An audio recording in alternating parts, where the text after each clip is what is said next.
Bismillahirrahmanirrahim.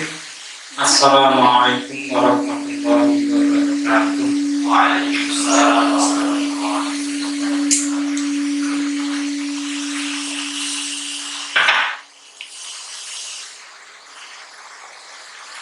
Alhamdulillah.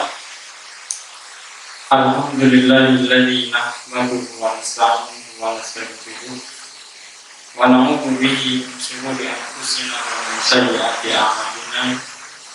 Man yahdihillahu fala mudilla lahu wa man yudlilhu fala hadiya lahu.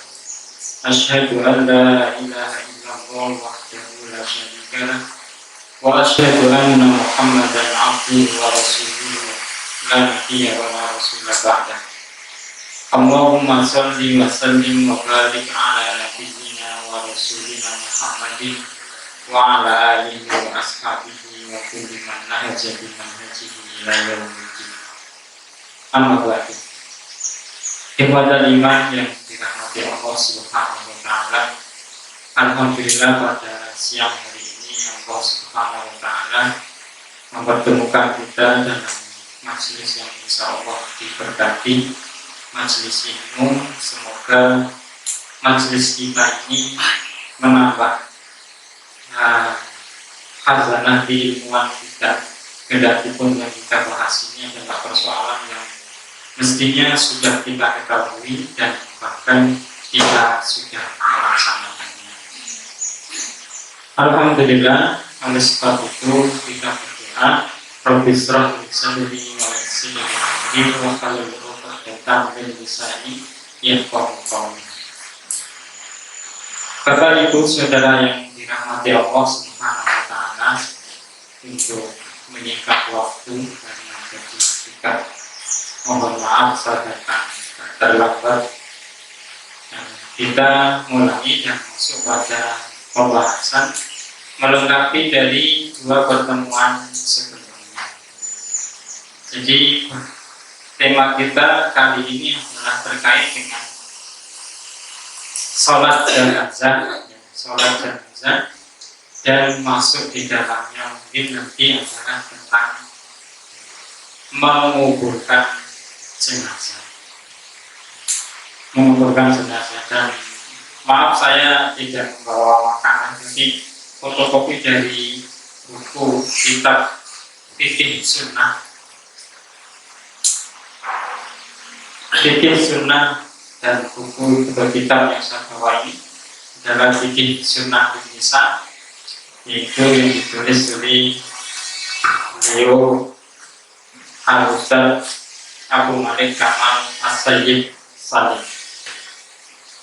Di dalam kitab ini terdapat beberapa pembahasan yang singkat tetapi cukup lengkap, dan ini kitab mestinya dikhususkan untuk kaum wanita, karena di sisi lain tadi saya cari yang sahih fikih sunnahnya yang umum tidak saya dapatkan, cuma saya yang ada di tempat saya sahih fikih sunnah Indonesia, fikih sunnah Indonesia, dan bahasanya tidak jauh berbeda, hanya zahir yang dipakai itu diganti saja.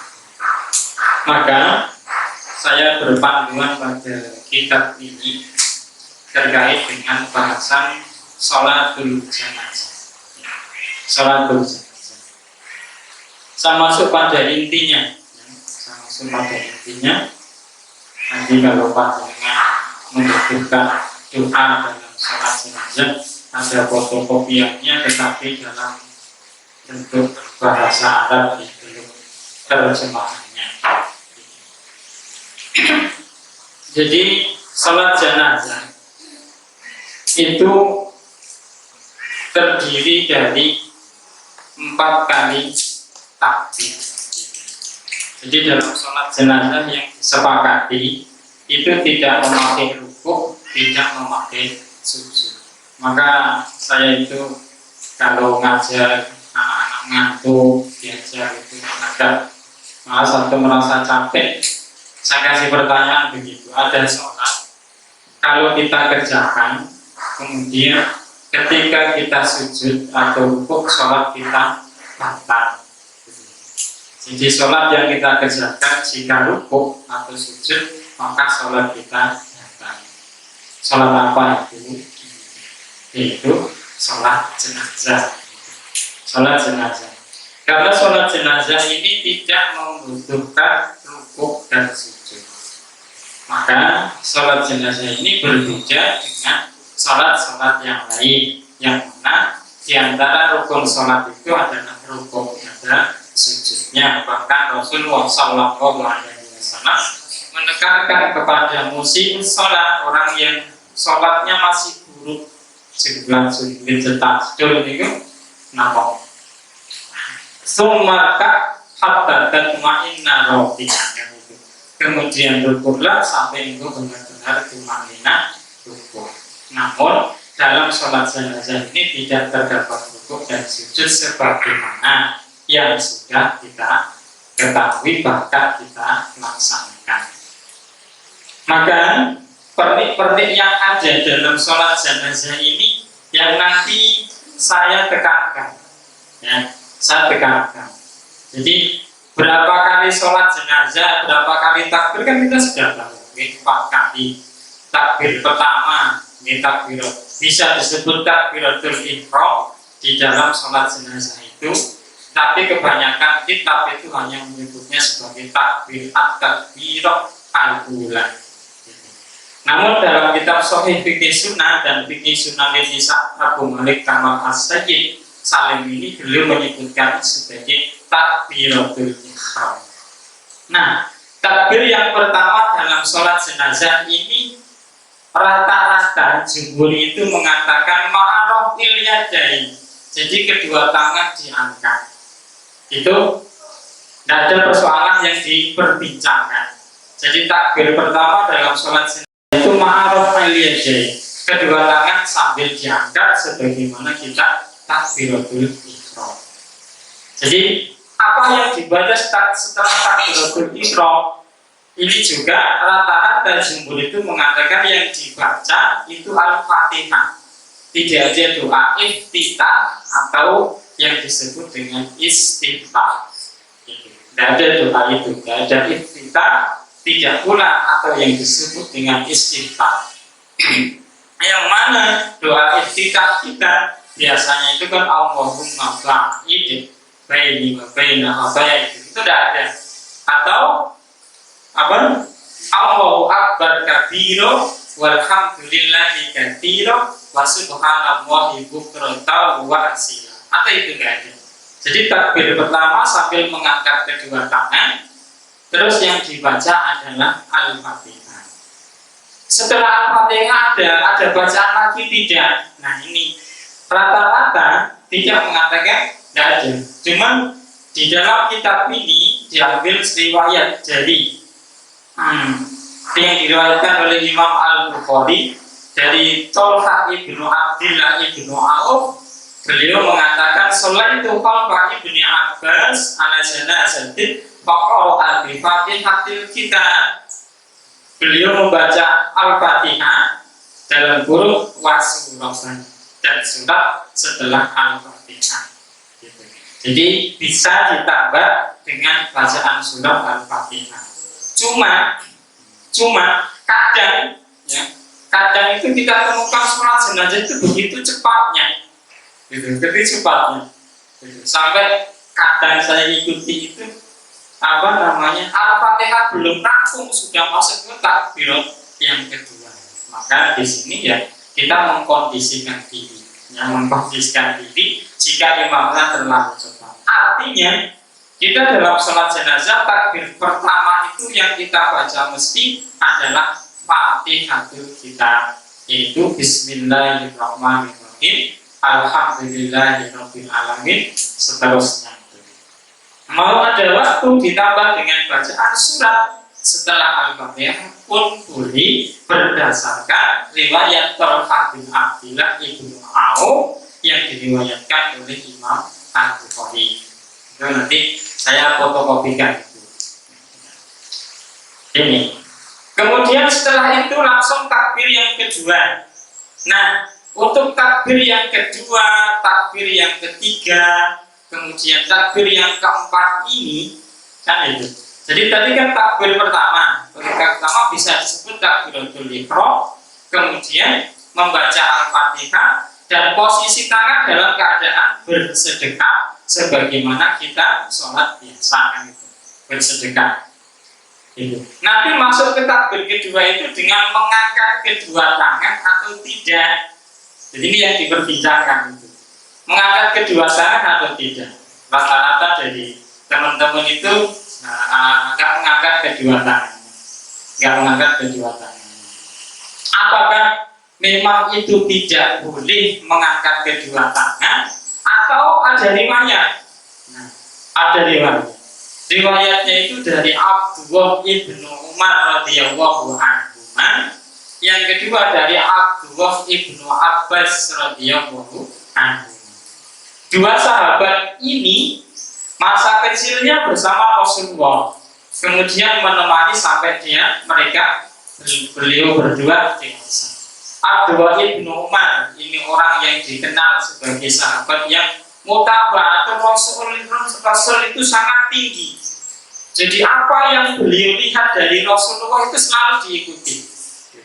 Ini Ibnu Umar terkenal dengan sahabat yang mutaba'ahnya itu kuat dan tinggi banget sampai yang lainnya itu nggak bisa mengikuti. Hingga perbuatan yang tidak ada kaitannya dengan syariat itu beliau lakukan karena melihat Rasulullah melakukan. Gitu. Pernah itu kejadian dalam sebuah perjalanan Rasulullah itu kehilangan suatu barang, kemudian beliau mencari sambil di atas untanya itu jalan gitu. Abdul bin Umar lihat sepeninggal Rasulullah setiap lewat tempat itu beliau putarkan kendaraannya gitu. Beliau putarkan kendaraannya. Lah ngapain kamu mutar-mutar di situ? Karena dulu saya lihat Rasulullah mutar kendaraannya di sini. Itu kan Rasulullah mencari barang yang hilang. Apa barang hilang di situ? Tidak bolehkah aku mengikuti Rasulullah? Berarti begitu. Tidak bolehkah aku mengikuti Rasulullah? Kalau sudah begitu, kita mau apa? Gitu. Kita mau apa? Itu Abdullah ibn Umar. Gitu. Sehingga perhatiannya terhadap apa yang dilakukan Rasulullah itu hampir mengalahkan Anas ibn Malik. Ya. Anas ibn Malik itu kan pelayan Rasulullah. Setiap hari melayani apa yang dilakukan Rasulullah. Setiap hari bersama Rasulullah, bahkan di rumah beliau juga Anas bin Malik mengikuti. Tapi mutaba'ahnya dalam riwayat itu lebih banyak dilihat dari Abdullah ibn Umar. Itu yang pertama. Yang kedua Abdullah ibn Abbas radhiyallahu anhu. Abdullah ibn Abbas ini bahrul ummah. Beliau mufassirul Quran, bahkan disebut tarjamatul Quran. Yaitu apa? Sahabat yang mahir, punya kepintaran di dalam menerjemahkan Al-Quran, bahkan menafsiri Al-Quran. Dua-duanya ini lautan ilmu. Abdullah ibn Umar dan Abdullah ibn Abbas. Nah, ada riwayat dari beliau berdua. Di sini pun saya fotokopikan bahwa Abdullah ibnu Umar sebagaimana riwayat dari Nafi, ya, Ibnu Umar annahu kana yarfa'u yadayhi fi kulli takbiratin 'alal janazati. Jadi yang dilakukan oleh Abdullah ibnu Umar itu beliau kalau sholat jenazah, beliau dalam setiap takbirnya mengangkat kedua tangan. Itu mengangkat kedua tangan. Biasanya kalau saya bahas ini di teman-teman, memang ada dari Rasulullah. Memang ada riwayat dari Rasulullah yang menyebutkan begitu. Saya pernah di masjid, salah satu masjid di luar kita itu bahas masalah itu. Di bawah memang ada riwayat dari Rasulullah. Nah, saya bawakan hadis ini dengan cerita tadi. Abdullah ibnu Umar itu asyadul ittiba'an lin Nabi, sebagai sahabat yang sangat kuat mengikuti Nabi Rasulullah Nabi Shallallahu Alaihi Wasallam. Maka yang dilakukan oleh beliau ini, apalagi berdua, itu tidak mengada-ada. Berarti beliau bisa jadi pernah melihat Rasulullah melakukan dengan mengangkat kedua tangan. Jadi komentar penulis fikih Sunatin Nisa ini, ya, wa innal annal amra wasi, dalam urusan ini mengangkat kedua tangan atau tidak dalam setiap takbiratul ihram setelah takbir yang pertama itu perkara yang wasiun, istilahnya longgar, tidak perlu dipersempit, sehingga apa? Anda melakukan dengan mengangkat kedua tangan pun itu ada landasannya dari as-sahabi. Bahkan bukan hanya satu sahabat, tapi ada beberapa sahabat yang dikomandai oleh Abdullah ibnu Umar radhiyallahu anhu dan Abdullah ibnu Abbas radhiyallahu anhu. Tidak mengangkat pun tidak masalah, karena memang tidak disebutkan secara jelas Rasulullah Shallallahu Alaihi Wasallam mengangkat kedua tangannya dalam takbir sholat jenazah. Maka amrun masih fala ba'sa wa man lam yarfa illa bil ula fala ba'sa. Maka jika Anda melakukan hanya mengangkat kedua tangannya di takbir pertama, itu pun tidak masalah. Ini komentar dari penulis kitab Shahih Fiqh Sunnah Abu Malik Kamal As-Sayyid Salim. Beliau mengomentari begitu. Tapi kalau saya memakai yang dilakukan oleh beliau Abdullah ibnu Umar radhiyallahu anhu dan Abdullah ibnu Abbas radhiyallahu anhu dalam sholat jenazah, tetap mengangkat kedua tangan dalam setiap takbiratul ihram.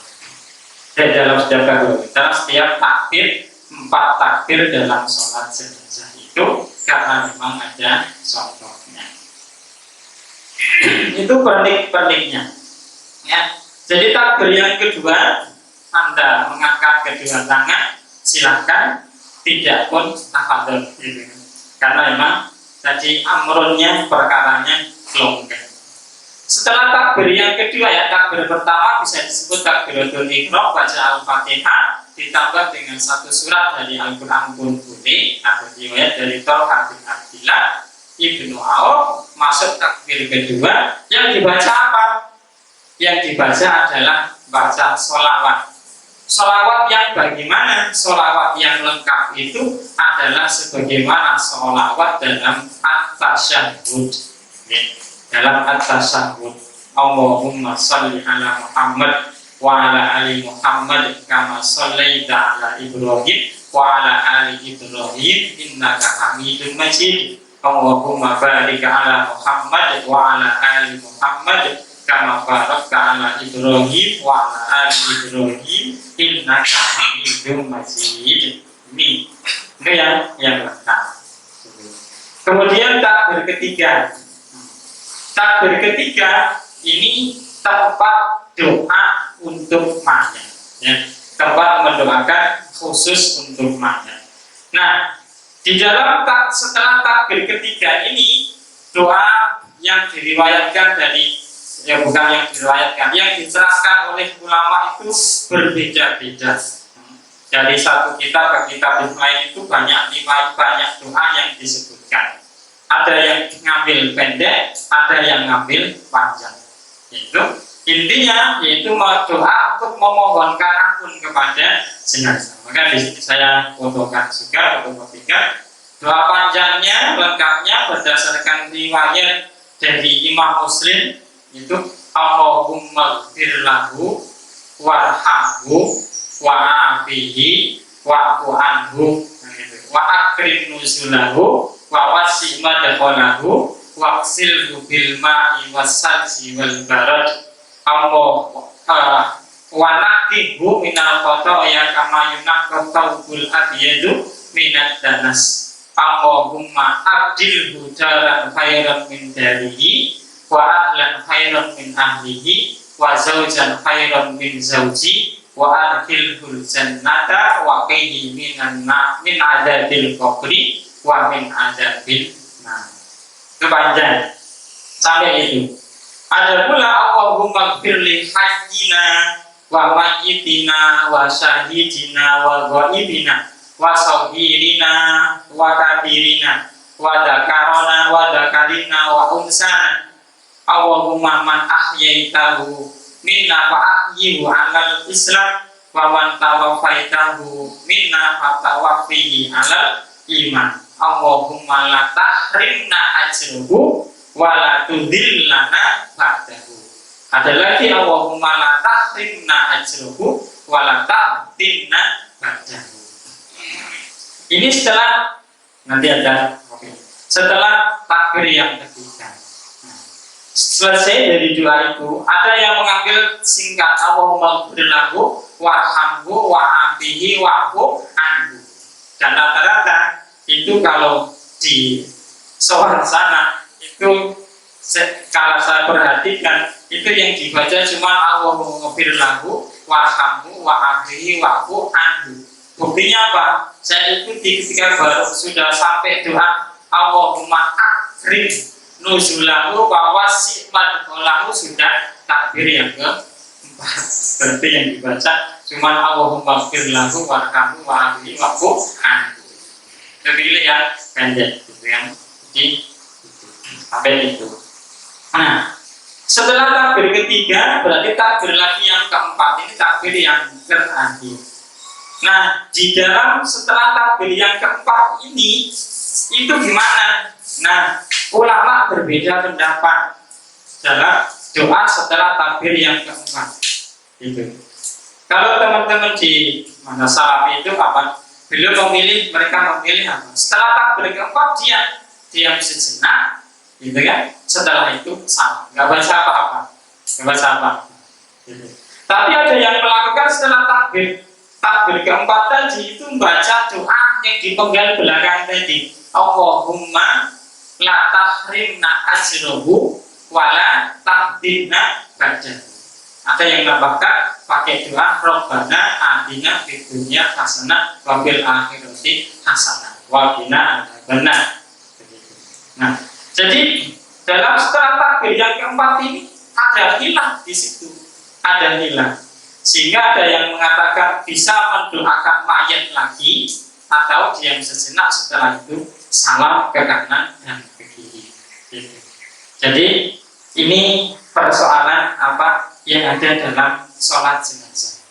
Dan riwayatnya ada, gitu. Riwayatnya ada yang mengatakan bahwa setelah takbir yang keempat itu diam sejenak setelah itu salam. Kemudian ada pula yang mau melakukan setelah takbir yang keempat masih mendoakan untuk mayit, bahkan mendoakan untuk diri sendiri pun bisa. Nah, jadi cukup singkat memang doa dalam sholat jenazah. Gitu. Dan sholat jenazah itu bisa dilakukan oleh laki-laki dan juga bisa dilakukan oleh perempuan. Sholat jenazah bisa dilakukan di masjid, bisa juga dilakukan di luar masjid.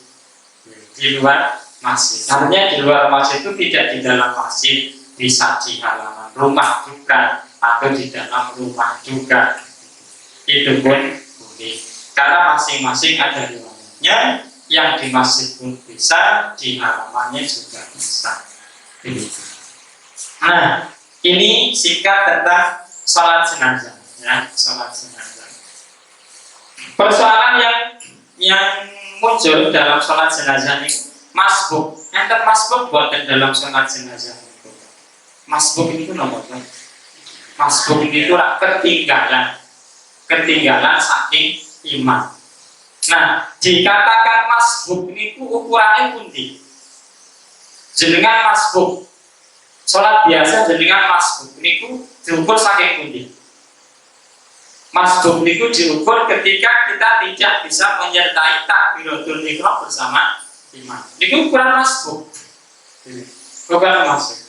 Sehingga dalam sholat biasa itu ada masbuk, makmum yang masbuk itu nanti dianggap dia bisa menghitung satu rakaat itu dimulai dari mana. Nah, kalau sholat biasa itu masbuk bisa menganggap ketinggalannya itu dia hitung sebagai satu rakaat, dimulai dari itu dia menghitungnya satu rakaat itu ketika dia masih mendapatkan imam dalam posisi rukuk dia ikut rukuk, kemudian baca doa rukuk, kemudian iktidal bersama imam. Meskipun Al-Fatihahnya dia nggak dapat, iktidalnya apalagi bacaan surat setelah Al-Fatihah dia nggak dapat, gitu. Tapi dapat rukuk bersama imam, terus dia baca bacaan rukuk, kemudian iktidal bersama imam. Dari situ nanti dia tidak perlu nambah 1 rakaat lagi karena tidak dianggap ketinggalan 1 rakaat. Tapi tetap masbuk dia, ya, tetap masbuk. Nah, dalam sholat jenazah juga ada masbuk. Ketika dia ketinggalan total dari takbir pertama, takbir pertama bacaan Al-Fatihah dia nggak ikuti bersama imam. Kemudian imam sudah takbir yang kedua, dia baru masuk. Nah, ini biasanya orang itu dihadapkan pada ini saya yang melakukan apa kan gitu. Kalau kita yang model sholat jenazahnya kita itu kan cepat ya, setelah selesai sholat langsung jenazah diangkat tanpa doa dulu, gitu kan, doa dulu. Tapi kalau teman-teman di samping itu jadi setelah sholat ada doa lagi bersama. Kalau itu sih bisa mengejar. Nah, sekarang yang belum menemui sholat jenazah selesai terus bubar, gitu kan, bubar. Yang namanya masuk itu kan di belakang. Dia mau melanjutkan sholat sementara jamaah yang di depan itu sudah bubar, gitu. Bisa ditendang-tendang. Nah, di dalam kitab ini ada 3 keadaan, ya. Jika masbuk Anda ini ayun kinaka kodo amafata kaminat takbirat wa mayat ba'uha qablaan tuhmalal jenazah wala iskanan. Jika Anda masih bisa menyambungnya, menambahnya, menggantinya sebelum jenazah diangkat, teruskan, selesaikan, gitu. Yang kedua, ayuk sarok aha fatata bagi mafata kaminat takbir sumatan ilil mayit walau bidu'an qalil. Tapi kalau khawatir tidak bisa, ya, nambah masbuknya itu 2 takbir. Berarti Al-Fatihah ketinggalan, sholawat ketinggalan. Kita masuk sudah bacaan doa untuk mayit. Berarti kan 2 takbir ketinggalan. Selesai imam salam, jenazah langsung diangkat. Ya, jenazah langsung diangkat kemudian dibawa keluar. Nah, ini kalau kita khawatir begitu, cukup selesaikan dengan doa meskipun doanya sedikit nanti, nggak sampai doa Allahumma ighfir lahu warhamhu wa afi wa anhu wa akrim nuzulahu sampai seterusnya. Tapi penggal di tengah pun boleh, gitu. Boleh seperti itu. Kemudian yang ketiga, jika waktunya nggak mungkin, ya, nggak mungkin, kecuali kamu harus ikut salam bersama imam, gitu ya, nggak mungkin. Maka apa? Ikut salam bersama imam langsung pun meskipun takbirmu itu kurang 2, gitu. Pada takbir pertama, padahal itu adalah takbir yang ketiga bagi imam, gitu ya. Berarti harus nambah 2 takbir lagi. Nambah 1 takbir yang ketiga, jenazah sudah diangkat, dibawa keluar, jamaah sudah bubar. Maka di sini kita sudahi pun tidak apa-apa. Ini pesan yang ada dalam kitab ini. Wahada madhabu Ibnu Umar, dan inilah yang dilakukan oleh Ibnu Umar tadi, dan tidak terdapat sahabat yang mengingkari. Berarti apa yang dilakukan beliau tadi itu masih mendapatkan ikrar dari para sahabat yang lain. Begitu. Jadi yang dilakukan oleh orang ikut salam bersama imam karena khawatir nanti kepancal, ya kan? Setelah jenazah keluar, dikeluarkan, kemudian jamaah bubar, dan biasanya sholat jenazah pun seperti itu. Karena memang proses sholat jenazah itu adalah singkat. Ya, tidak membutuhkan rukuk, tidak membutuhkan sujud. Maka itu yang terkait dengan sholat jenazah. Saya berikan poin-poinnya. ya, poin-poinnya, dan nanti sengaja saya buka ada beberapa hal yang mungkin ditanyakan, maka dipersilakan. Jadi sholat jenazah sampai situ. Sekarang kronik yang lainnya, keguguran, ya kan? Bayi. Ketika terjadi keguguran ibu asaktu atau asaktu, itu keguguran, itu perlu disolati tidak? Kemarin dalam bab mengkafani, memandikan, saya singgung sedikit, ya, singgung sedikit tentang mengkafani. Kalau mengkafani tetap berarti dibungkus dengan kain kafan, tapi disolati atau tidak? Nah, yang disepakati oleh ulama itu kalau terjadi keguguran anak kecil, itu dia disolati itu jika umur bayi yang dilahirkan tadi itu sudah melewati 4 bulan, berarti 120 hari, kan gitu, 120 hari, sehingga masuk di dalamnya ibu yang keguguran itu apakah dianggap nifas atau tidak. Sepakat jika umur kehamilannya lebih dari 120 hari, berarti 120 hari ke atas, ya, 4 bulan itu, maka kegugurannya dianggap nifas. Ini sepakat. Tetapi kalau kurang dari 120 hari, bahkan masih, ya, setengah bulan lagi baru 120 hari ini, itu darah yang keluar dianggap sebagai darah rusak, yaitu istihadah, kan gitu. Maka berlaku hukum istihadah, dan bayi yang digugurkan tadi, keguguran tadi, itu ulama pun tidak mensunahkan untuk disolati. Cukup dibungkus kemudian dimakankan. Tapi kalau lebih dari 120 hari maka disolati. Gitu. Dan disolati itu, sholat jenazah itu kan intinya mendoakan mayit, kan? Mendoakan mayit. Makanya, bukan makanya. Nah, terus bagaimana bayi, anak kecil belum pernah melakukan dosa, belum pernah melakukan dosa. Maka setelah lebih dari 120 hari atau anak kecil yang belum balik, masa mumayyiz dia meninggal, maka tetap disolati, tetapi dalam doanya itu diselipkan doa untuk orang tuanya. Gitu. Ada doa yang pendek, ya, doa yang pendek itu Allahumma s'al lana wali walidayhi, gitu ya, salaban wa faradon wa dhuhran.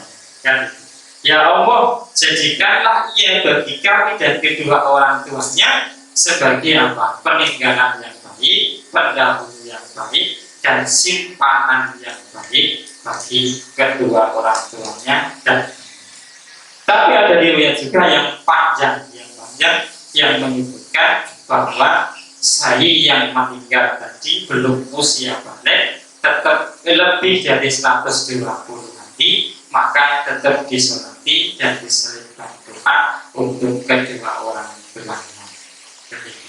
Ini kalau keguguran dan bayi yang meninggal belum mencapai usia balik.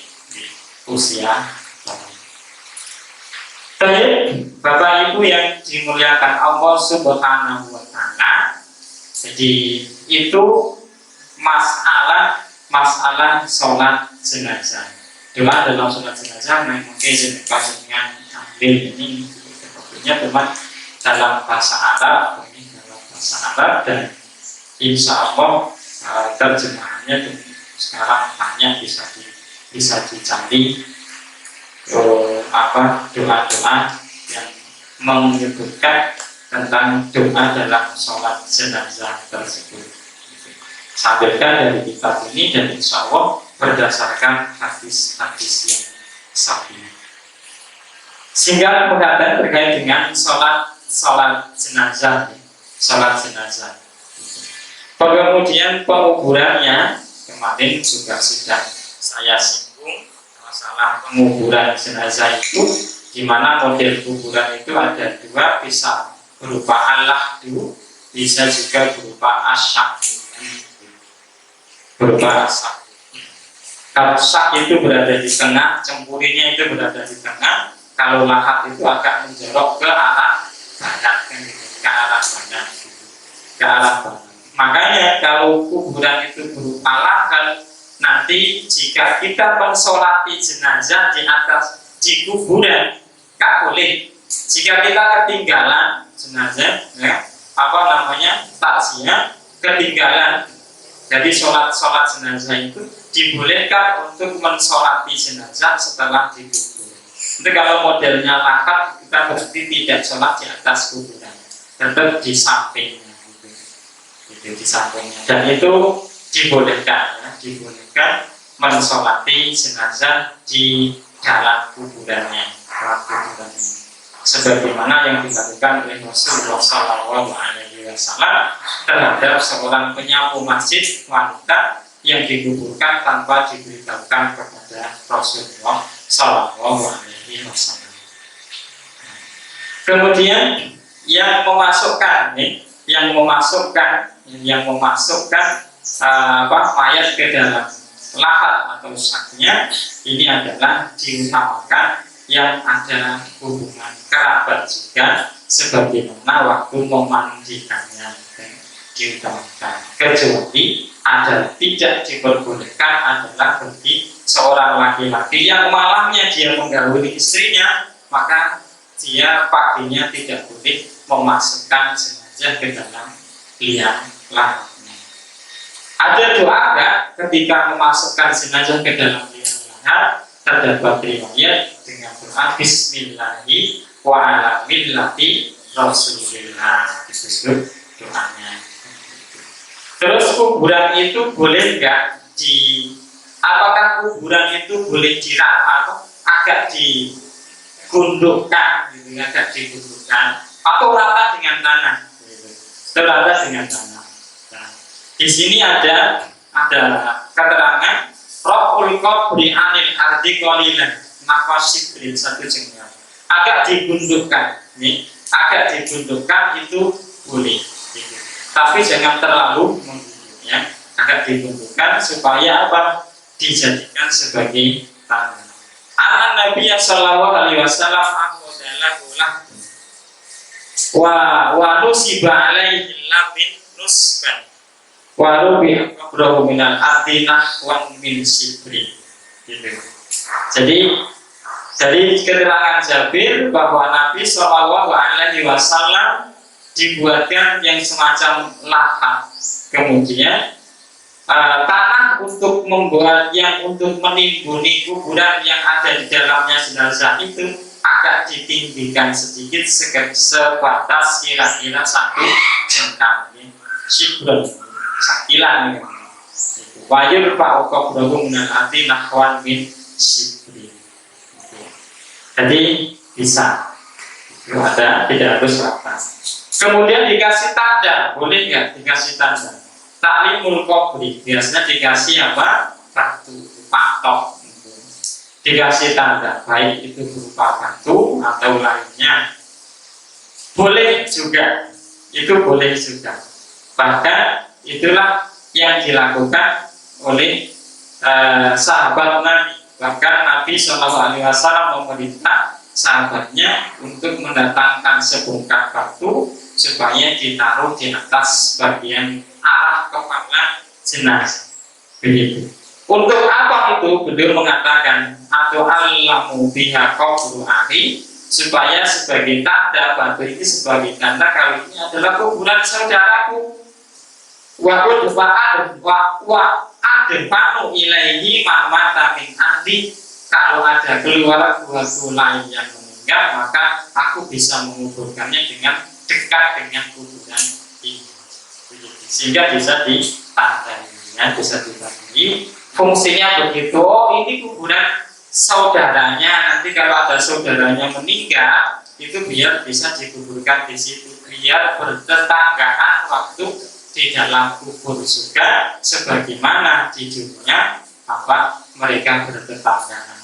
Itu dilakukan pula, ya, oleh Nabi SAW dan boleh apalagi jika ada uang kemudian apa bikin tablik kuburan sendiri misalnya, itu kan masih dalam keluarga. Karena memang bertetanggaan dalam kubur itu juga menjadi persoalan. Kalau tetangganya di kubur itu orang-orang yang memang dia jarang sholat, ya kan, kemudian perbuatan waktu di dunianya buruk, itu kasihan nanti tetangganya, ya, kasihan tetangganya karena setiap hari menyaksikan tetangganya mendengar diperdengarkan oleh Allah tentang siksa kubur yang diberikan kepada tetangganya itu. Maka kalau bisa seperti itu, maka kata Nabi Tuhanlah biha qabru ahli wa adbar ilaihi min ahli, supaya aku tahu, ya, ini kuburan saudaraku dan nanti saudaraku yang lain jika meninggal maka aku kuburkan pula di sampingnya. Ya begitu.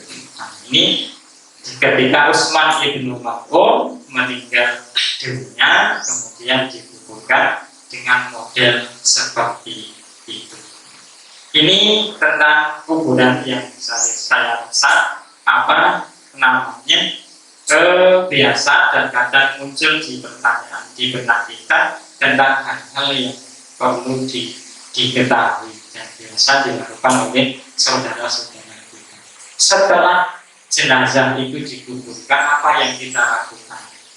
Atau langsung kita tinggal begitu atau bagaimana? Setelah jenazah itu dikuburkan, ya, setelah dikuburkan ada sunnah, yaitu yustahab wa an yahsuwa minat turabi salah hasawa biyadihi badal farab min badil lah, yaitu apa? Sunnah mencakup tanah yang menjadi tempat menimbun jenazah tadi, kita ambil 3 kali, 3 genggaman, kemudian kita kebiarkan ke arah di atas kepalanya. Itu kalau sambil berdoa Allahumma sabbithu bila ilaha illallah, itu malah bagus. Ya Allah, tetapkanlah ia dengan kalimat la ilaha illallah. Karena Rasulullah mengatakan is'alu li ahlikum sabat fa innahu yus'al. Setelah dikubur mohonkanlah untuk saudaramu ini keteguhan, karena dia sebentar lagi akan ditanya. Maka setelah dikubur, doa yang kita berikan itu ya intinya memohon kepada Allah supaya saudara kita ini diberi keteguhan dengan kalimat la ilaha illallah, la ilaha illallah. Nah, itu kalau ada doanya.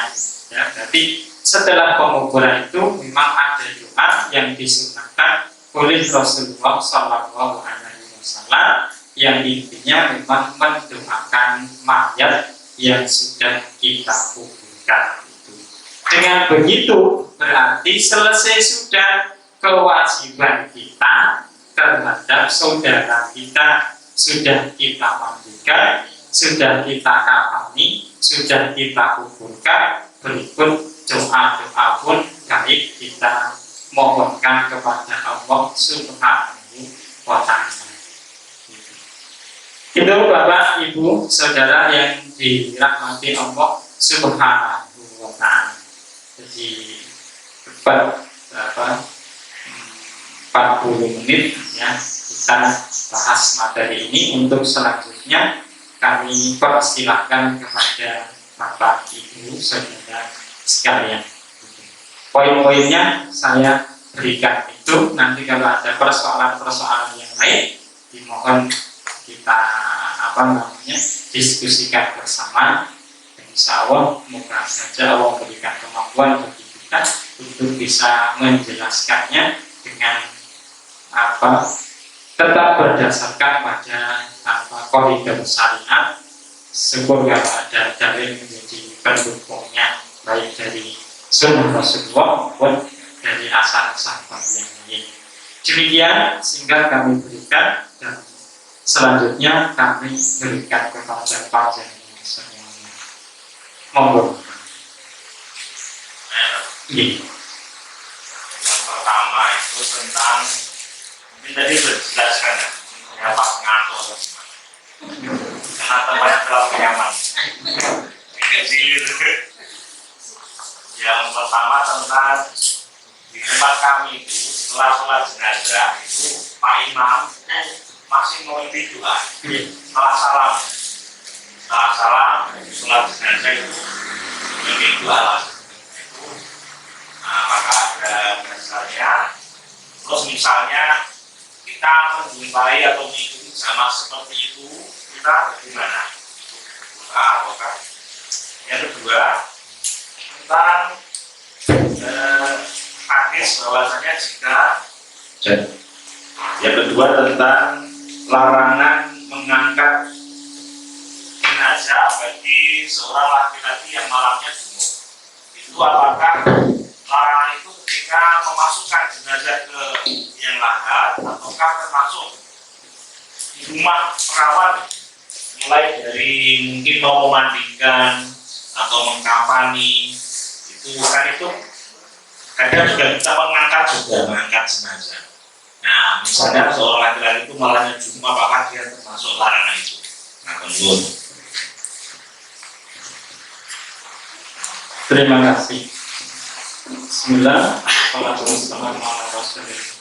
Jadi yang disunahkan oleh Rasulullah Shallallahu Alaihi Wasallam terkait dengan apa saudara kita yang meninggal dan terkait dengan doa, sebenarnya itu adalah apa?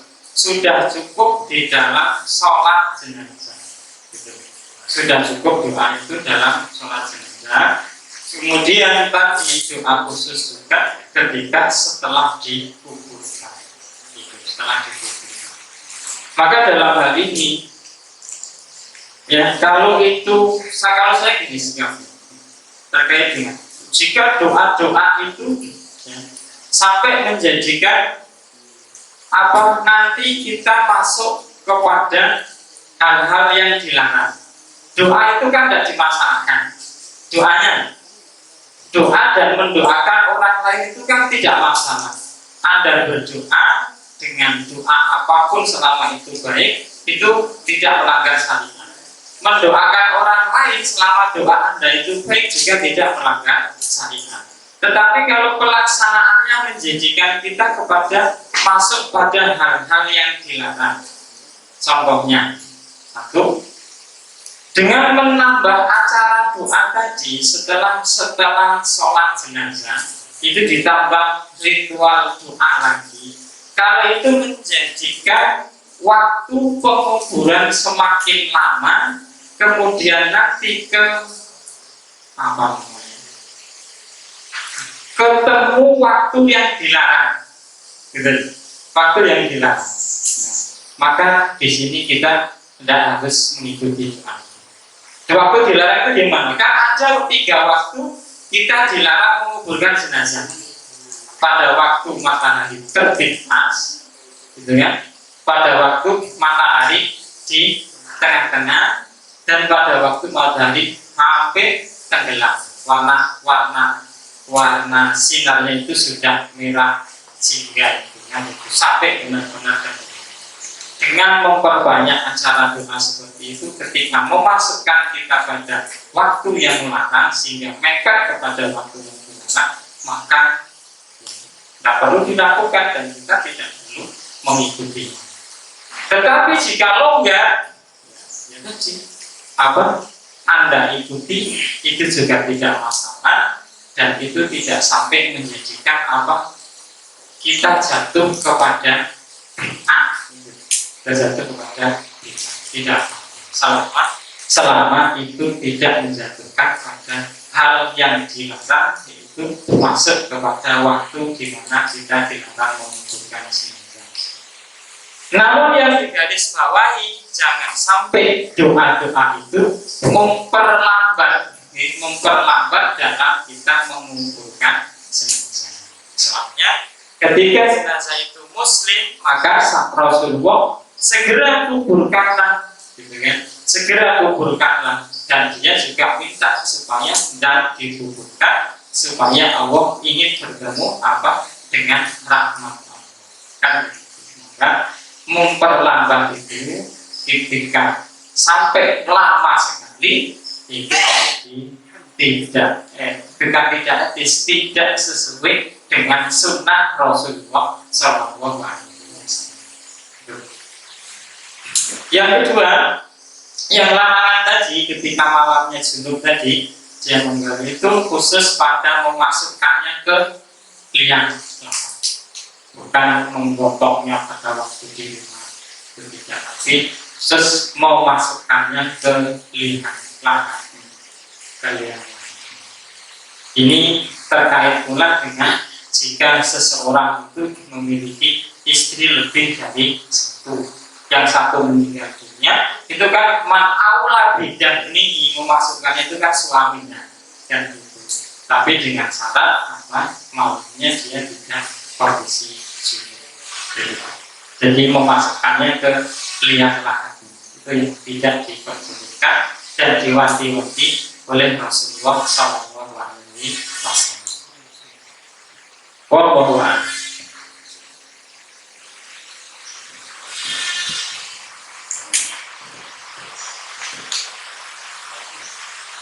Niku Sudah ada, itulah doa-doa yang saya pilihkan dari kitab. Dan doa itu yang atas itu di halaman pertama itu yang biasa kita baca. Allahumma fir lahu warhamhu wa'afihi wa'fu anhu wa akrim nuzulahu wa wasi' madkhalahu. Ini dibaca mudkhalahu, tapi dibaca madkhalahu pun bisa. Wa agsilhu bil ma'i was-salji wal bar wa naqihu minal khotoya kama naqaita saubal abyada minad danasi wa abdilhu daron khairan min darihi wa ahlan khairan min ahlihi wa zawjan khairan min zawji wa adkhilhu jannata wa a'idhu min adzabil qabri aw min adzabil nari. Dalam riwayat yang lain wa min adzabil nar, pakai wa, kalau ini pakai a, wa min adzabil nar. Nah, yang biasa kita lakukan itu sampai Allahumma ighfir lahu warhamhu wa'afihi wa'fu anhu. Yang selanjutnya itu kadang kepontak, kadang kepontak itu baru akhir sudah wawasi lalu sudah takbir yang keempat. Tidak apa-apa kita mengikuti imam. Nah, kalau kita jadi imam ya baca lengkap itu lebih bagus, karena doanya di sini itu apa namanya penting sekali. Satu, Allahumma ighfir lahu, ya Allah ampunilah dia, warhamhu rahmatilah dia, wa afihi afiyahlah dia, berikan afiyah penjagaan, wa'fu anhu dan maafkanlah dosa-dosanya, akrimu julahu muliakan tempat tinggalnya, wa wasi' madkhalahu dan luaskanlah tempat masuknya, berarti kuburannya, waksilhu dan mandikanlah bil ma'i dengan air, wasalji dan salju, wal barji dan embun. Biasanya badut itu ya barot, kan itu. Istilah barot itu aslinya itu hujan es yang sudah berbentuk bebatuan kecil-kecil, itu barot. Dengan air dari wanakihu dan sucikanlah, bersihkanlah minal khotoya dari kesalahan, kama naqaita sebagaimana engkau telah membersihkan as-saubal abyado kain yang putih, kan minad dan asih dari kotoran. Ini kan bagus. Wa abdilhu dan gantilah untuknya daron rumah khairon min darihi yang lebih baik dari rumah sebelumnya. Wa ahlan dan gantilah untuknya keluarga khairon min ahlihi yang lebih baik dari keluarga sebelumnya. Wa zaujan, dan pasangan khairan min zaujihi, yang lebih baik dari pasangan sebelumnya. Wa adkhilhul jannata, dan masukkanlah ia ke surga. Wa a'idhu, dan lindungilah min adabil qabri, dari siksa kubur atau siksa api neraka. Jadi ini doa ini lengkap. Kalau kita baca lengkap, sangat bermanfaat bagi mayat. Ya, muncul lagi, boleh enggak? Ini kan dari Rasulullah, Allahumma ghfir lahu. Kalau jenazahnya perempuan yang paham bahasa Arab itu biasanya mempermasalahkan. Ini perempuan kan Allahumma ghfir laha. Boleh diganti enggak Allahumma ghfir laha jika jenazahnya perempuan? Itu sebenarnya tidak perlu dipermasalahkan. Ada dua hal yang kenapa perlu dipermasalahkan. Domir ini dari domir lahu itu pun boleh kalau kita mensolati jenazah itu kan niat kita apa kan? Kita niat untuk mensolati mayit. Meskipun mayitnya itu perempuan, Allahumma ghfir lahu itu pun sudah bisa, sudah cukup, karena domir itu kembalinya kepada mayit. Allahumma ghfir lahu, ya Allah ampunilah bagi mayit ini. Tidak pandang itu perempuan atau laki-laki. Justru kalau ditegaskan Allahumma ghfir laha, berita itu perempuan kok yang meninggal, terus doanya Allahumma ghfir laha. Setelah dikuburkan, loh, kok bukan perempuan tapi laki-laki, berarti doaku tadi salah. Gitu. Maka Allahumma ghfir lahu itu sudah cukup, tidak usah dipermasalahkan, diganti domirnya. Lahu pun kalau mayatnya perempuan itu sudah memenuhi, karena hunya kembali mayit, dan mayit itu mudzakkar, itu laki-laki. Itu yang pertama. Yang kedua, niat itu sudah cukup, bahwa kita niat mensolati mayit. Jadi boleh diganti hak jika tepat, kalau enggak, kalau khawatir salah, cukup Allahumma ghfir lahu pun. Ada begitu. Nah, ada yang menyalahkan, padahal itu persoalan yang tidak begitu penting. Ada Pak Ibu yang dirahmati Allah Subhanahu wa Ta'ala. Pertanyaan berikutnya. Bismillahirrahmanirrahim. Kalau di tempat kami itu ada dua versi kaitannya meletakkan posisi mayat. Setahu kami dulu, kami pas pernah belajar itu kalau laki-laki itu kan kepalanya di sebelah kanan, tapi untuk beberapa waktu yang lalu saya mensolati mayat 3 kali atau berapa kali itu kepalanya itu dibalik, ditaruh sebelah kiri. Itu semuanya boleh atau gimana? Hanya itu saja. Terima kasih. Mayat bahkan sejak sakit, sejak orang itu sakit, itu ada sunnah Rasulullah SAW sehingga mempermudah dia nanti menjalankan sholat. Kalau orang itu sakit parah, itu kan parahnya itu masih memungkinkan dia untuk tidur miring di atas pinggang kanan. Itu sunnah Rasulullah apa? Supaya posisinya pada waktu sakit itu dia, kalau kita orang Indonesia itu kepala di utara, sehingga nanti waktu mengerjakan sholat tinggal miring ke arah barat, gitu kan? Ke arah. Itu waktu sakit pun ada sunnah di situ. Kecuali kalau memang sudah parah sekali, jangankan posisi miring, terlentang saja sudah tidak mampu, maka sebisa. Demikian pula posisi jenazah ketika diletakkan di dalam kuburan, baik lahat maupun sah. Posisinya adalah apa? Tidur miring dengan di atas pinggang kanan. Kalau kita berarti kepala di utara, kemudian kaki di sebelah selatan, kita hadapkan ke arah kiblat, yaitu barat kalau kita Indonesia.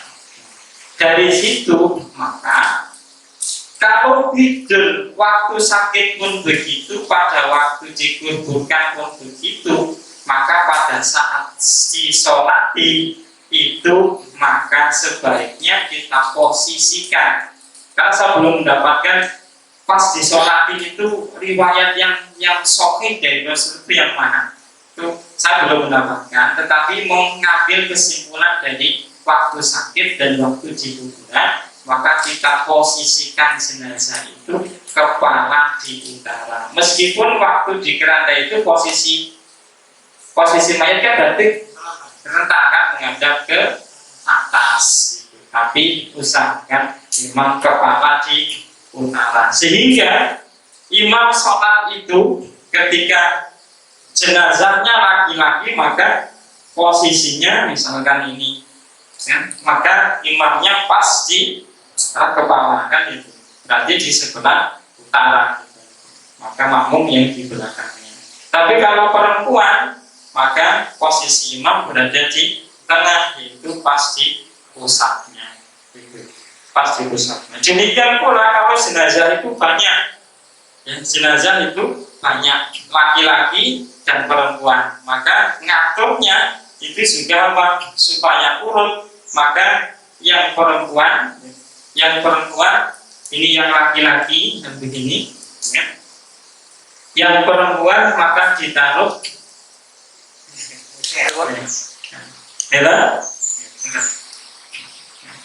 maka yang perempuan yang lebih dekat dengan imam itu yang laki-laki, ya, yang laki-laki. Ini kalau jenazah dua, maka perempuan taruh ke arah barat, posisinya begini. Saya begini. Nah, demikian terus begitu. Ini kalau perempuan. Maka posisi imam ini kalau jenazah banyak. Jadi laki-laki yang lebih dekat dengan imam. Katanya begitu. Jika terjadi bencana gitu kan, sekarang di Turki, nasional itu kan banyak sekali. Gak mungkin kita sholati satu-satu, maka kan capek. Maka bisa kita sholati jika memungkinkan bersama, kemudian kita tata begitu. Tata begitu. Jadi di tengah, sehingga nanti imam itu satu kali sholat sudah tepat sama, sudah tepat untuk semuanya. Gitu. Posisinya begitu.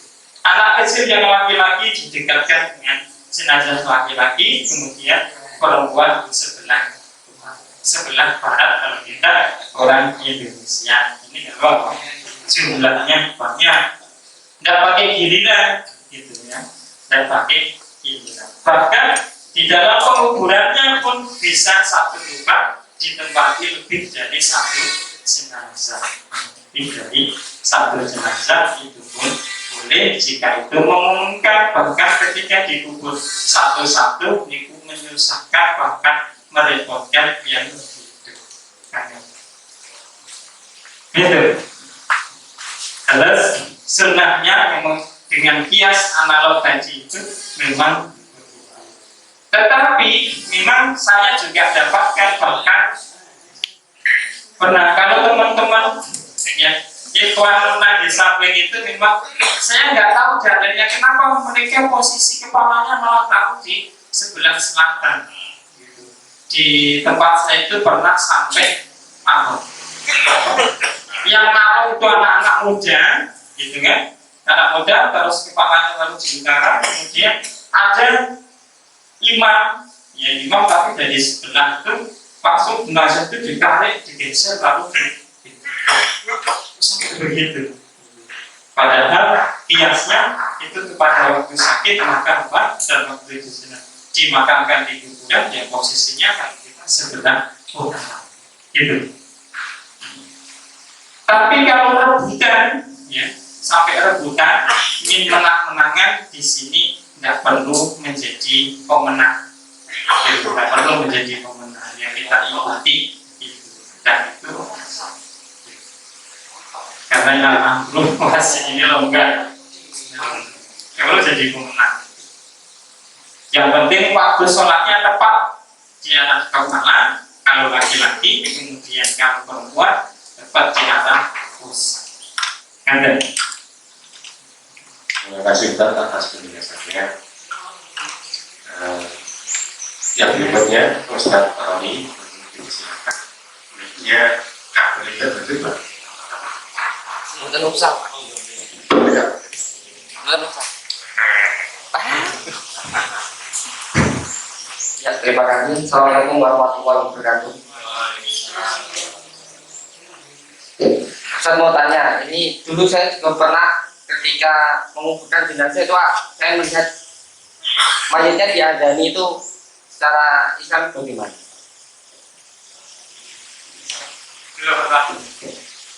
Waktu pada kedua ya, itu ada terselip persoalan itu. Begini aja, saya tidak mengatakan, tapi kita urut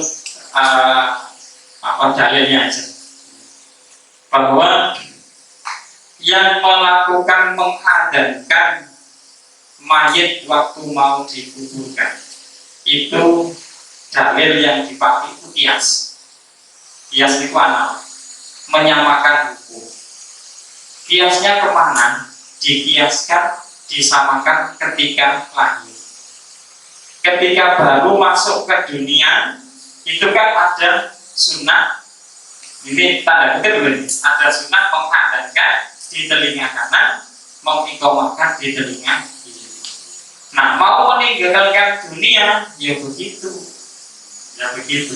Itu yang dipakai.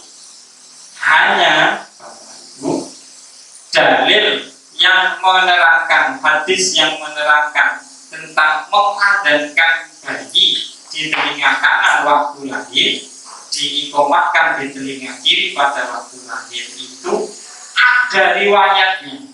Saya pernah terjemahkan buku tentang itu. Penulisnya menyebutkan ada riwayat 3. Ya. Riwayatnya 3, tetapi semua jalur riwayat ini itu dhaif semua, lemah, tentang mengadankan bayi dan mengikomatkan. Sehingga hadisnya tidak bisa dibawa kepada status derajatnya hasan. Bahkan hasan li ghairihi. Hasan li ghairihi itu ketika hadis itu dhaif menjadi bagus karena ditopang oleh hadis yang lumayan. Itu aja nggak bisa. Itu aja nggak bisa. Maka penulis ini mengatakan, ya, dalam hal ini tidak bisa dijadikan sebagai hujah. Maksudnya hujah itu gimana? Sebagai dasar harus kamu lakukan, jika tidak, itu nggak boleh. Karena ini adalah doi, karena lemah. Hadis lemah tidak bisa menjadi hujah. Lah bagaimana jika ada yang melakukan, dia lakukan untuk diri sendiri, tidak menjadi hujah bagi yang lain, sebagaimana yang dilakukan Syekh Nasih Ulwan di dalam kitabnya yang pernah membaca Tarbiyatul Aulad dengan sistem pendidikan anak dalam bahasa Indonesia itu, beliau mengatakan itu hadis hasan dan mengadankan bayi itu dianggap sebagai sunnah. Penulis mengatakan untuk dia silakan, tetapi jangan dijadikan sebagai hujah jika ada yang mau melakukan. Jadi maka runutan dalilnya begitu. Ketika ada maka sikap kita, kalau saya tidak melakukannya, tapi saya tidak mengingkari yang melakukan. Karena mereka pakai kias. Kalau kesimpulan saya begitu. Berarti tidak tegas. Berarti tidak tegas. Tidak, maksudnya tidak terkait dengan tegas dan tidak, karena apa? Dia lakukan untuk diri sendiri. Tetapi untuk menjustifikasi menjustifikasi kalau itu adalah hukum, jika tidak dilakukan maka akan terjadi pelanggaran, itu tidak bisa. Tidak bisa. Karena ini terkait dengan mengadakan dan mengiqomahkan.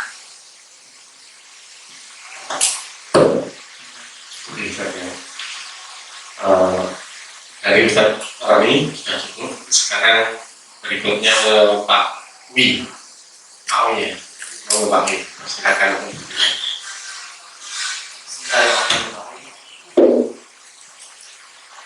Langsung saja pada pertanyaan yang sebetulnya jadi agenda sudah ditanyakan Pak Senami karena sekampung kasusnya sama teman-teman. Cuman menambahkan ketika sholat mayit itu juga didoakan di akhirnya sebelum diangkat. Ini tadi juga masalah posisi juga ditanyakan. Ini masih ada di tempat saya itu membuka kainnya, membuka kainnya. Nah, itu juga jadi pertanyaan apakah ini dalam koridor sunnah atau sekedar kebiasaan di tempat saya. Kemudian berikutnya ketika imam selesai takbir, bacaan takbir yang keempat itu membuka tangannya yang kanan dengan menolak itu, terus assalamualaikum warahmatullahi wabarakatuh. Nah, begitu kan berikutnya. Kemudian yang terakhir itu tadi masalah domir. Ketika tadi disebutkan guru saja sudah cukup, tidak pandang itu laki-laki atau perempuan. Kemudian ketika mayatnya zaman seperti tadi diceritakan itu perlu diganti domirnya rawatan itu. Masalah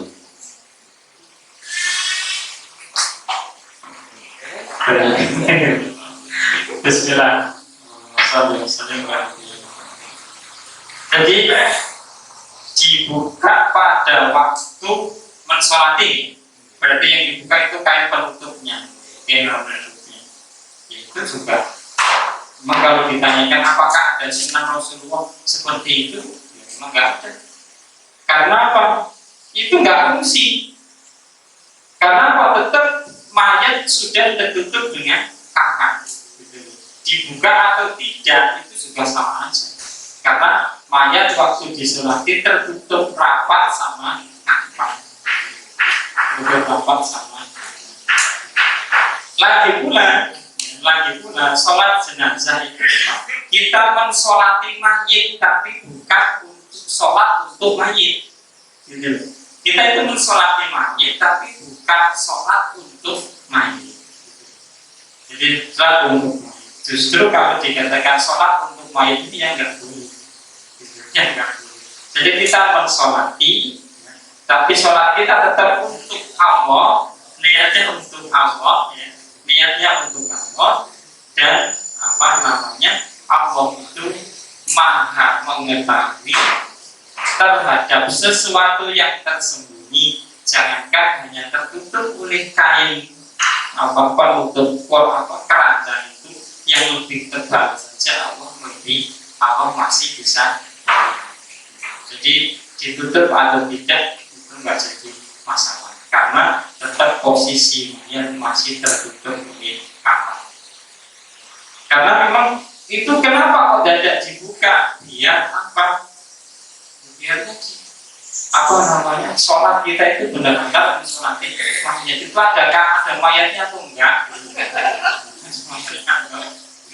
Tapi itu enggak fungsi karena memang sangat tertutup. Jadi kalau menjelaskan begitu. Jadi bukan bagian daripada syarat sahnya sholat. Syarat sahnya sholat mayat itu tidak harus begitu. Kan dulu di zaman Rasulullah tidak ada keranda mayat itu, tidak pakai keranda gitu. Karena diangkat langsung dengan di atas tanggul itu tanpa pakai penutup. Jadi tidak terkait dengan syarat sahnya sholat. Saya gambarnya begitu. Karena memang ada riwayat yang menyebutkan seperti itu. dibuka atau tidak, tetap itu as-sholatu alal mayit. As-sholatu alal mayit. Itu ada yang pertama. Yang kedua, kalau mayatnya banyak, di sini ada kaidah fikih. Ada kaidah fikih itu begitu. Sesuatu yang di dalam melaksanakannya itu tidak ada ketentuan harus dirinci, gitu kan? Harus dirinci. Kok dilakukan dengan dirinci sendiri, kemudian rinciannya salah, maka menjadikan apa yang dilakukannya itu salah. Malah salahu masturito laisa lahu istiratu fika ini fa ujina fa ahtoa. Ini dari kaidah fikih di bawah kaidah umum al-umuru bimaqo sidina. Setiap perkara itu, setiap urusan itu tergantung pada niatnya, kan, pada tujuannya. Termasuk sholat jenazah. Sholat jenazah itu tidak ada aturan supaya dirinci. Nawaitu, kalau niat itu dilapatkan menjadi nawaitu sholat jenazati wa jenazati man. Saya niat sholat jenazahnya si fulan. Tidak ada salah begitu. Kok tiba-tiba ada orang sholat jenazah, dia dalam niatnya itu dia tentukan saya niat mensolati jenazahnya umat.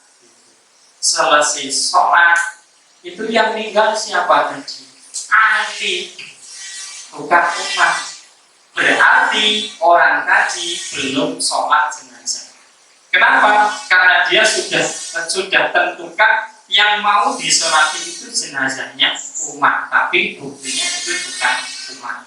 Maka sholatnya, maka dia dikatakan belum mensolati. Kalau yang menyolati dia toh, maka jenazah itu belum dikatakan sudah disolati. Malah begitu, malah begitu. Maka dalam sholat jenazah, baik jenazahnya satu atau tidak, itu pakai kaidah umum. Pakai kaidah umum. Maka kalau kita mengganti domirnya, itu pakai Allahumma firlahum. Kita lalu bisa sebagai domir yang umum, karena hum ini sudah masuk di dalamnya perempuan juga laki-laki. Berapa jumlahnya? Nggak usah disebutkan. Malah kalau disebutkan jenazahnya ada 20, terus dia niatkan saya mensolati jenazahnya Umar Ali, kita sebutkan, ternyata yang disebut hanya 15, berarti masih ada 5 yang belum dia solati. Malah begitu. Maka ganti pakai domir boleh, tetapi domir yang umum. Yang umum sudah mencakup semuanya. Karena memang jenazahnya hanya mauta, maka pakai hum. Ada Allah maha pakai domir yang umum. Yang berikutnya mungkin dari ibu-ibu, kita persilakan agar sudah jelas. Alhamdulillah. Mungkin dari bapak-bapak masih ada. Pak Wi mau nambah ini tandu. Ustaz Jul. Oh. Assalamualaikum warahmatullahi wabarakatuh. Jadi Pak, ini terkait dengan persaksian para jemaah ketika mayat mau dikuburkan. Apakah ada sunahnya? Seperti itu. Karena katakanlah ada simpulan yang di dalam kehidupan sebelumnya beliau yang fasik Tapi ketika dipersaksikan itu seakan dipaksakan menjadi baik. Apakah itu boleh? Karena dia melihat bahwa orang tuanya si fulan yang baik itu orang yang ahli jamaah, orang yang ngaji. Tapi dipaksakan tadi, walaupun masyarakat tidak tahu bahwa si fulan itu orangnya fasik.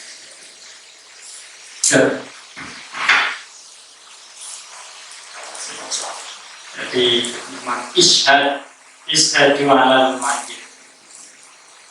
Sini dilema, itu dilemanya gimana? Karena masyarakat kita itu memahami nas itu ada kurang tepat, gitu. Kurang tepat. Jadi kesaksian terhadap mayat yang nanti diaminkan oleh malaikat dan Allah mencatatnya melalui malaikatnya adalah itu sifatnya apa? Takkid pengukuhan. Yang mana takkid itu, tauhid itu, pengukuhan itu tidak lepas dari kenyataan. Itu dari kenyataan. Itu kemudian begini. Jadi Rasulullah SAW memang begitu bersaksikan bahwa si fulan ini baik. Dan orang yang memberikan kesaksian dia baik itu karena memang dalam kehidupannya baik. Jadi bukan terus mempengaruhi kesaksian itu, merubah kondisi karena jelek kemudian orang-orang memberikan kesaksian baik nopo boten saya padahal nek ngomong boten itu ramah terus gitu kan. Nah, itu terus merubah jadi baik gitu kan. Apalagi dan pilihannya tidak pada pilihan saya nopo saya kamu jadi kesaksian itu maksudnya bukan merubah gitu loh, merubah sehingga jenazah itu menjadi baik pada aslinya. Karena apa yang menentukan kan amal dia. Jadi maksudnya begitu. Justru kalau kita itu ikut-ikutan saya nopo saya terus kita berikan saya padahal kenyataan kita melihat kesehariannya itu kan berikan kesaksian palsu. Kan kita berikan kesaksian palsu kalau itu. Makanya begitu. Jadi menyaksikan sesuatu yang bukan daripada kenyataan yang berbeda dengan kenyataan. Maka dilemanya di situ. Jadi yang tahu tidak tahu kalau kita tidak tahu, gitu. Kalau tidak tahu, makanya orang yang melakukan begitu mestinya harus dikru mahasinil maukan. Gitu. Jadi orang yang saya katakan ini pribadi saya itu kadang itu diminta untuk memberikan apa istilahnya kalimat terakhir sebelum jenazah itu diberangkatkan biasanya ada begitu. Kurang itu nanti tolak dengan cara halus. Masalahnya apa? Diminta begitu saya nggak tahu keseharian jenazah ini gimana gitu. Itu kan nanti malah padahal waktu memberikan apa kata terakhir itu kan ada di mahasinil maukan maksudnya menyebut kebaikan mayyit waktu dia hidup sehingga orang yang nanti apa kita minta kesaksiannya itu sesuai dengan yang kita sebutkan kan gitu. Saya diminta begitu saya nggak tahu dia itu kehidupannya apa. Saya berusaha untuk menghindar gitu. Supaya nggak jatuh pada apa memberikan kesaksian palsu tadi. Kurang apik di akhir gitu. Jadi begitu. Jadi maksudnya kesaksian itu pengukuhan bahwa jenazah ini memang benar-benar muslim saudara kita. Itu tidak bisa merubah pemahamannya nggak begitu. Jika disaksikan oleh 3 minimal 3 kali oleh 3 orang maka Allah menjadinya tapi kenyataannya dan yang dilakukan oleh Rasulullah terhadap sahabatnya begitu. Dan Rasulullah apa? Bukan Rasulullah, sahabatnya juga memberikan kesaksiannya bukan kesaksian palsu. Mereka apa adanya. Kalau maksudnya dikatakan guru. Nah sekarang kita nggak berani begitu. Kita jenazah, padahal dia benar-benar maling, terus meninggal. Kemudian yang di depan laki-laki itu nopo tak sederek jenengan kok Pak Ibu di nah saya nopo mboten tak saya toh kan begitu. Nah, wong sing dijaluk itu saya nopo saya Mboten ngertos. jadi dilemanya begitu makanya kepiawaian yang meminta kesaksian itu harus benar-benar jujur harus benar-benar jujur dan dia tahu kesalahannya. Nah, maka disebutkan kebaikan-kebaikannya itu dan itu nyata sehari dia sholat jamaah setiap hari dalam kehidupannya begitu meskipun di rumah mungkin karena sakit ini kita minta pengukuhan dari masyarakat yang ada yang mengusulkan setiap kesehatan.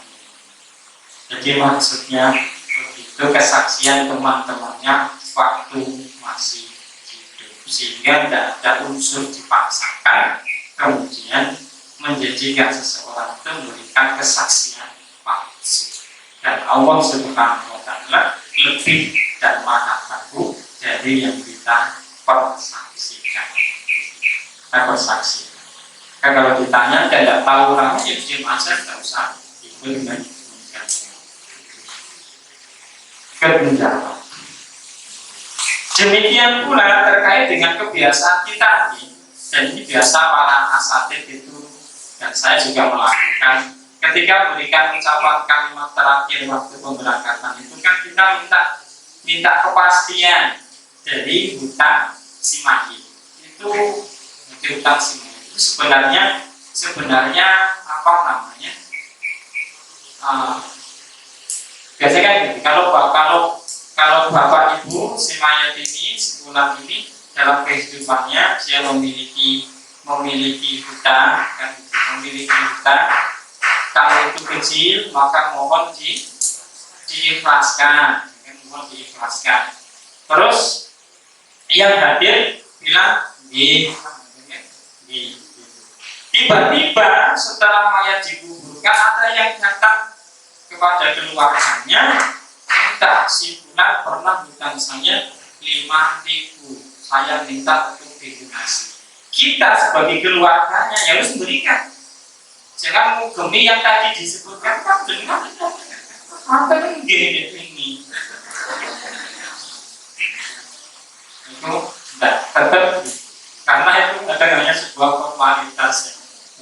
Tetap kita ini yang namanya kita jika ada yang menagih maka kita sebenarnya apa ketika bilang ya itu keluar dari hati dan masyarakat kalau sudah benar baik dia mengatakan tidak akan meminta cuma jaga nih jika ada yang udah tetap meminta yang kita sebagai orang yang ditinggalkan tetap memberikan tetap melunasi dan jangan sampai terus menggemi waktu di takkit saat takziah tadi. Nah, jadi kalau saya lihat tentang kesaksian atau persaksian tadi. Karena kita itu memang dilema. Jadi pernah saya juga mendengar kasus yang sama. Pak Nurdin meminta kesaksian kepada warga atau para penasihat karena diketahui bahwa si mayit itu memang dulu orangnya itu mungkin maling atau apa ya. Sehingga mau menjawab saya itu juga ikhlas. Akhirnya saya nopo saya buat buatan buat saya buat. Dan misalnya itu juga yang mempolitisir. Jadi saya nopo saya karena dengan meninggalnya maling itu akhirnya kan bersorak maling. Jadi apa? Dengan meninggalnya itu berarti menjadi baik. Dipolitisir berarti. Kalau jawaban seperti itu bagaimana? Yang pertama, yang kedua, apa yang kita lakukan ketika kita takziah? Kalau ini ibu di tempat kami itu kemudian menghidupkan son, kemudian mengucapkan kalimat-kalimat thayyibah. Lagunya pun khas ya orang takziah itu. La ilaha illallah. La ilaha illallah. Itu seperti itu bagaimana?